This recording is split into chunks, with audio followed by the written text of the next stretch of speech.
People, I what up, my homies? Uh, there's this guy called R. He requested that I do like a live chat. So this is my attempt at doing that, just to have a conversation with all of you. Uh, ask me any question. We can talk about literally anything. I don't know how this is gonna go. I didn't prepare anything specific. I'm just gonna wait for a couple of people to come on, speak about certain topics, and then move on. Um, so yeah, this guy hopefully actually joins the live stream because he was the one who actually requested this. Plus, the last time I was live streaming, I couldn't respond to everyone. So hopefully, this will give everyone an opportunity to actually ask me any type of question that they want to ask. I also don't look presentable. I think my T-shirt is inside out. But yeah, we can have a conversation about a lot of different things. Um, so, but while I wait for a couple of people to actually join the stream, maybe let me just touch on certain topics that I thought like I wanted to actually speak about, especially the situation with Merab Dvalishvili and Umar Nurmagomedov, even Aljamain Sterling actually. I used to be a really really massive fan of Aljamain Sterling, but I feel like lately he is just ducking basically. But I'm not gonna blame him, to be honest. I mean the UFC did screw him over, so maybe in his own way maybe he's doing all of this maybe to look out for Merab. But it doesn't look good, man. It just looks like he's trying to avoid fighting Umar. Or it seems like it looks like he's scared, which is not a good look for him. Um, and I get the point that he's trying to make. It's like, dude, you have only fought one ranked contender, but we're talking about the guy. Nobody. How's everything going, man? How are you, man? Welcome to the stream. Um, I'm good. I'm good. How are you doing? So, it honestly doesn't look good, and I get the point that Merab is trying to make, that Umar only fought one contender, which which is fair, but we're talking about beating a title contender, right? Like it's not like Cory Sanhagen was just some random contender. We're talking about. I think Cory Sanhagen was ranked number two when Umar beat him. Um, Viral vibe. Are you South African? You have a thick South African accent. Wow, South Africans have accents. Yeah, I'm South African actually, but I didn't realize we had accents. I thought we just spoke like normal English. Yeah, I am actually South African. Um, I'm Jose. How are you, brother? I'm good. I'm good, my dude. How are you doing? So my thing is, a lot of these fighters will tell you it's the same situation with Islam Makhachev. Everyone is saying, "Oh my God, he doesn't deserve to be fighting Charles Oliveira and all those type of things." And today, Islam Makhachev is ranked number one pound for pound worldwide. You know, so that's crazy for me. I feel like the most important thing is that did you prove that you deserve a title shot? And I feel like the same way Alex Pereira beat Sean Strickland and got the title shot against Israel Adesanya, I feel like it's the same situation with Umar Nurmagomedov. I mean, Alex Pereira got, and I understand that Israel Adesanya was one of um, just John Jones. Okay, so I understand that Israel Adesanya was the one actually saying no. If he beats Sean Strickland, then I'll give him a shot or something like that. So I understand that also Israel Adesanya had a part to play with actually Alex Pereira getting a title shot so quickly, and obviously that Alex Pereira was a two-division champion, kickboxing champion, so he had a reputation, and obviously they had fought before, so there was a story there. I understand that, but it doesn't change the fact that viral by good December. Yeah, good December, but I get December. You know, no. But it means that I won't be. My final video will be out on the 13th, I think. Next week, Friday. That will be my final video for 2024.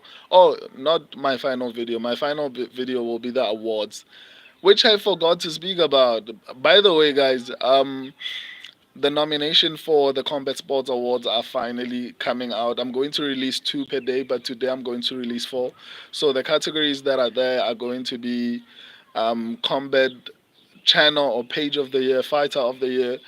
You can nominate anyone from any sport, whether it's wrestling, whether it's boxing, whether it's MMA, whether it's kickboxing, whoever you feel like, and obviously whoever has the highest number of nominations will be the one who's going to be able to um, pass on to the next stage, basically, where people will be voting for the winner. If you guys don't nominate, I'm going to nominate, and no one should actually complain and say, "No, why didn't you nominate this guy?" or "Why didn't you nominate this guy?" Because I'm giving everyone an opportunity to actually participate. The nominations are on the community section of the channel. I almost forgot about that. We'll speak about it a little bit more later. I just wanted to speak about the Umar and Merab situation. So back to that, I feel like it's honestly crazy because to me it shouldn't matter how many ranked contenders you beat before you get a title shot, as long as you seem like you deserve it. You win fights and convincingly and dominantly, and it doesn't really help when people are avoiding fighting the guy and then are busy speaking from the sidelines. Yeah, yeah, he hasn't fought anyone, and then when they're saying, "Okay, fight him," they're like, "Nah, not me, my dude. Find someone else." I don't feel like it's fair, and people are bringing up the fight that Umar had, and they're like the guy's a bum and everything like that. And I think wait for that guy. I forgot his name. Wait for him to actually try and make a run in the what do you call it? In the division. He's going to beat a lot of ranked fighters. And even when he was coming in, a lot of people were calling him like a bum and whatever the case is. And I remember predicting that fight. I was like, I'm picking Umar Nurmagomedov to win the fight, but I can promise you it's not gonna be as easy as people think it's going to be, right? So if no one wants to fight the guy and he beat the rightful title contender, then why shouldn't Umar then take the title, but again the contendership or the opportunity to actually fight for the belt? It just looks like the Aljamain Sterling camp is actively trying to avoid fighting Umar, and it makes sense. I mean, the one thing that Merab is good at is wrestling. He's not that good. It's his cardio, so that won't work on Umar because he's really really good. He's not just a wrestler. He can actually submit Merab if Merab actually makes a mistake. He's not going to beat Umar on the feet. I mean, Umar actually beat Corey Hagen, who is one of the best strikers um, in that division. So Umar just beat him on the feet. So clearly, Merab is not going to win that fight on the feet. So I can understand why he is avoiding the fight, but it doesn't look good, man. How are you the champion and you are avoiding certain fights because, well, they didn't go through the same path that you went through? Anyway, um, what else? What else? What else? UFC 310. I think the only thing that's left for me to actually do is the upsets predictions, which will be coming out this Friday. It seems like a lot of people that's all they want. They don't want to hear me talk about general things. They're like, dude, you just do the upsets predictions and stop yapping. So yeah, the upsets predictions will be coming out on Friday. And once again, guys, vote or nominate your favorite fighter or whoever you feel like deserves to win. You know, keep an eye on the community section and then nominate whoever you feel like deserves an award. Um, the award is really still small. I started them last year.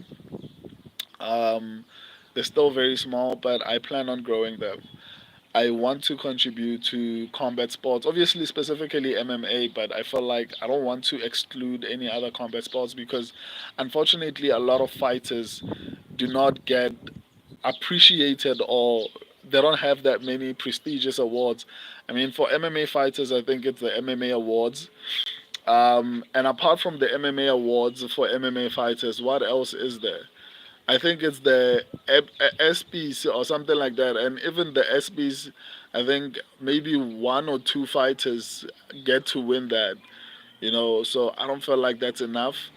Apart from that, what other awards are there? Like, there's no serious award actually celebrating combat sports fighters. For boxing, it's even worse.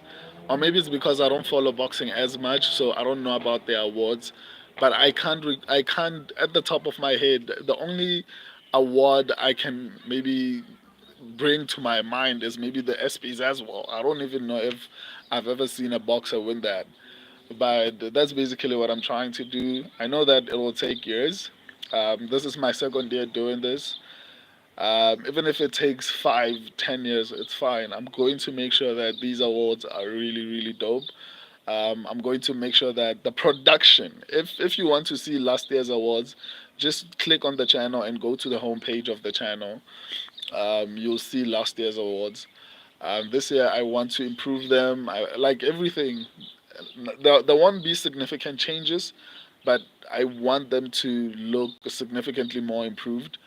It's really important to me that whoever wins the award actually feels like they won something worth having, which is what I'm going to work on trying to do. So yeah, I'm really really excited about that. What else did I want to speak about? Jamal Hill. Uh, I don't know if there's much to actually touch on when it comes to Jamal Hill. I feel like Jamal Hill is just destroying his own popularity. I know he thinks it's going to work, but he made himself into a joke when he first changed his profile picture or his profile. I don't know if it's on Instagram or on Twitter before he fought Alex Pereira, and said and basically said I can't remember his record, but he added the way Ilya Tuporia did. I know Ilya Tuporia changed his bio and said UFC featherweight champion before he even won the belt, right? Um, but he did that because he knew he was that good and he knew he was putting in significantly large amounts of time in the gym, right? So he had the confidence to say, you know what, I believe I can actually win this and I know I'm good enough. Jamal Hill did the same thing and actually lost horribly. If maybe Jamal Hill went to a decision with Alex Pereira, it would have been better. He changed his bio and said he's the UFC champion, and he extended his record, making it seem like he already beat Alex Pereira, and then lost via knockout. If after that Jamal Hill was like came back and was like, you know what, I dared to be great. You can't fault me for that. I was confident in myself. Sure, I got knocked out. I'll come back again. Trust me. There's nothing wrong with that. I don't have a problem with someone having confidence in their abilities. The problem comes when you do all of that and then after losing, you start to speak like crazy things. Like he said, no, the referee actually disturbed him, or it basically he's basically saying Alex Pereira advanced during the period where the referee was basically checking the groin shot, basically. So he's making all these in I don't want to say inconsistent because he is very consistent about the delusion that he is basically purporting happened in that particular fight. So in his mind, he believes that he wouldn't have lost if it wasn't for the stoppage. The problem is, number one, he actually caused the stoppage with the groin shot, which he says never really happened. According to him, Alex Pereira was acting, but Alex Pereira didn't even act. It was actually Herb Dean that actually stepped in, and he's actually blaming Herb Dean. He's actually blaming Herb Dean. He's like, no, he's the reason I lost. My biggest problem is Jamal Hill threw the first punch. Like, the person who threw first was Jamal Hill. So how are you going to then say that you were distracted by the referee interfering when you are the one who initiated the actual exchange once the referee like stepped back and moved, but again allowed you guys to continue to fight. So I used to be a really massive fan of Jamal Hill. I picked him to win against Glover Teixeira.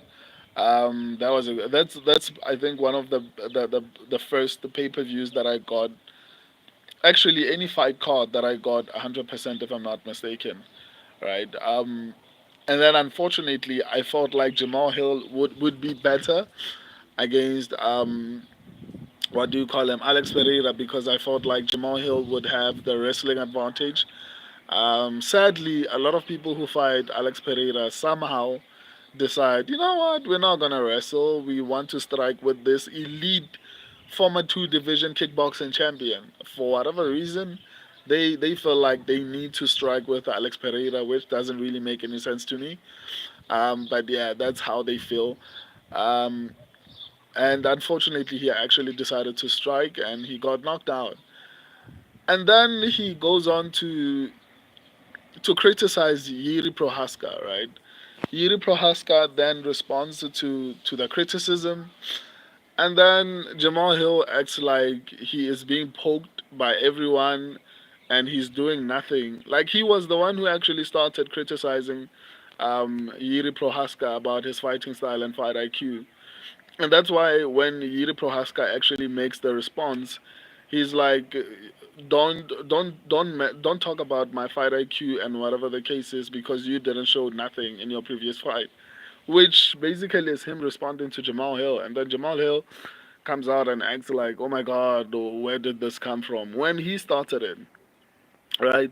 So I feel like the moment Jamal Hill loses a fight, it's gonna get worse for him. Like, he's gonna turn into a joke unless he becomes, I don't know, Ilya Tuporia. He then wins every single fight from that point on.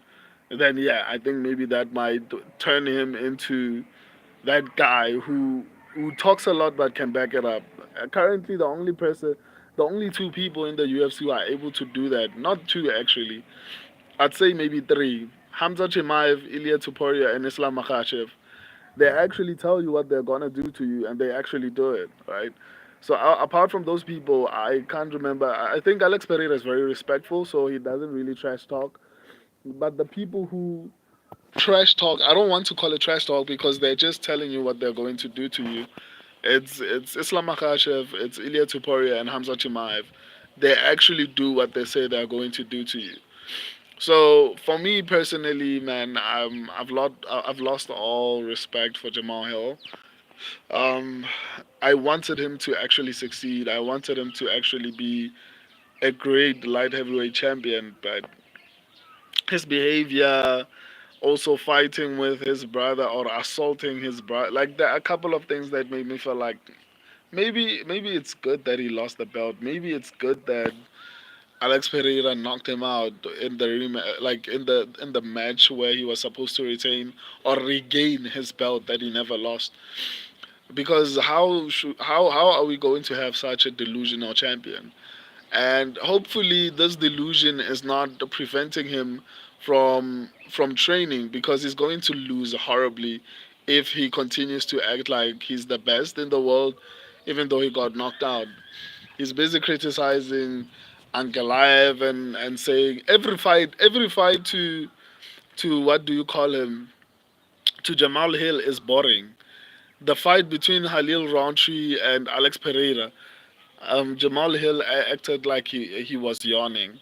he was saying the fight between Alexander Rekage and Magomed Ankalaev is also boring. Like I haven't heard Jamal Hill say any light heavyweight fight is entertaining in his own opinion. Even when there are knockouts, it's not entertaining to him. You know, so I don't know, man. I still feel like Jamal Hill probably might beat Yuri Prohaska because Yuri is very, very horrible defensively. Um, but Yuri is also very dangerous, and he could actually catch Jamal Hill, right?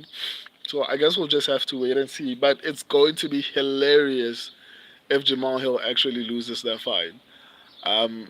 These people who are asking me to do this live chat thing did not even log in, and they're like, no, you should do a live chat and everything like that. And I'll just say maybe they couldn't today, so it's fine.